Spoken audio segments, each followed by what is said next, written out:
This is Kevin Mayo, and today we're drinking Heavy Seas Red Sky at Morning. It is a Belgian Style Saison aged in wine barrels. This is a couple months old. It looks like it was released in July and August. I've had it in my fridge for probably about a month. I bought it, went on vacation, didn't get around to it. But aging really shouldn't be a problem with the Saison. Traditionally, they were brewed in winters and designed to last all year long, so they should be drinkable. Now, what's different about this is they brew a very traditional, strong Belgian. It's 10% ABV. They even use Belgian candy sugar in it to pump up the alcohol content. But then they went and throw it in some wine barrels. I believe Chardonnay barrels.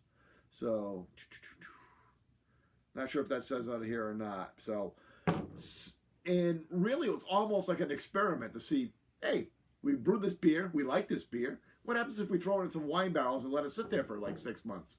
So, and it wasn't that long, but I'm not sure how long they aged it to be exact. So, but anyway, I'm flapping my gums. Shout out to you, DJ, because I'm doing a Heavy Seas. And let's give it a pour. As always, if you like the reviews, please subscribe and leave comments because we're always looking to talk about beer. So, Saisons tend to be quite orangey, and this one is. This one's also quite cloudy. I would say it is unfiltered. Fair amount of carbonation. We got right in the middle. We got some bubbles streaming up through it. Just maybe even a half a finger of slightly off-white head. Saisons also tend to be all over the place. They can be sour. They can be dank. They can be spicy. They're really, I guess earthy might be the best way to describe them. They don't tend to really be a perfect style for them, partly because they were they were farmhouse beers, so every person did their own little one. So let's give it an aroma. Oh, and you definitely pick up the wine. I mean, I just get that Chardonnay coming right up off of it. And ooh, and I'm wearing it. I lost my train of thought. Oh, and I definitely get the Belgian coming up off of it. The yeast, that banana, the clove. A little bit of pepper. And a little bit of that cotton candy, again, from the like a Belgian style.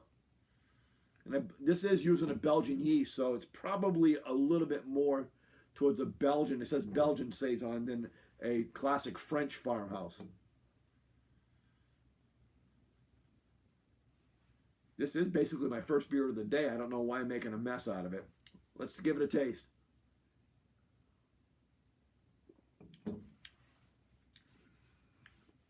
Okay, so it starts much like you'd expect a Saison. I've got a little bit of spice, a little bit of that Belgian yeast, you know, a little bit of the banana.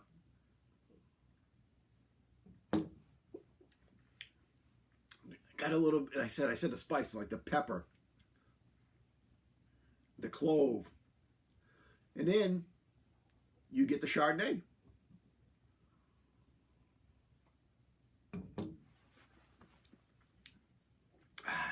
Get a little bit of alcohol warming. Put a little more in the old glass here. So you get 3 or 4 layers of flavor. You get the very traditional Saison. You know, I get spice, clove, a little bit of the Belgian style yeast with the banana, again the clove, and then you get the Chardonnay. Finishes quite dry. It is on the sweet side from all that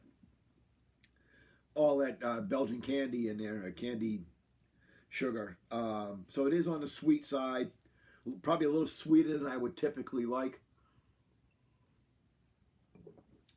I usually like my Saisons more on the tart side. So I would call this closer to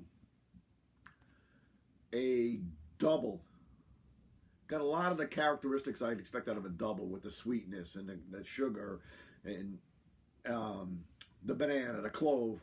And on the flip side, It's a little less what I'd expect from a Saison. I'm not dogging it. That's just kind of what I would call it. Score-wise, I'm really not sure where I'm going in this. It's such a unique beer.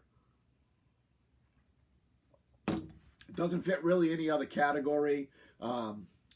It's not objectionable. It's not something I think I would seek out again. On the flip side, they haven't done anything wrong. It's not a bad beer. It's pretty much what they describe it to be. It's nothing but what they describe it to be. It's just not doing it for me, per se. But again, they didn't do a bad job. They did a good job. And this is the kind of experimentation that we really like in craft beer, because this is where the great beers will come from. Maybe this one doesn't do it for me. Maybe you like this one. You guys let me know what you think about this one if you've had it. But, so, yeah, I think they've hit everywhere they wanted to hit on it, which means it's got to be at least a B beer. And I think they've done a better than average job on a bunch of it. So we're going to give it a 87 out of 100. Because I think it deserves a B plus beer. Just because it's not my style doesn't mean it's a bad beer, nor should we downgrade it for that. So, 87 out of 100. Until next time, keep drinking, my friends.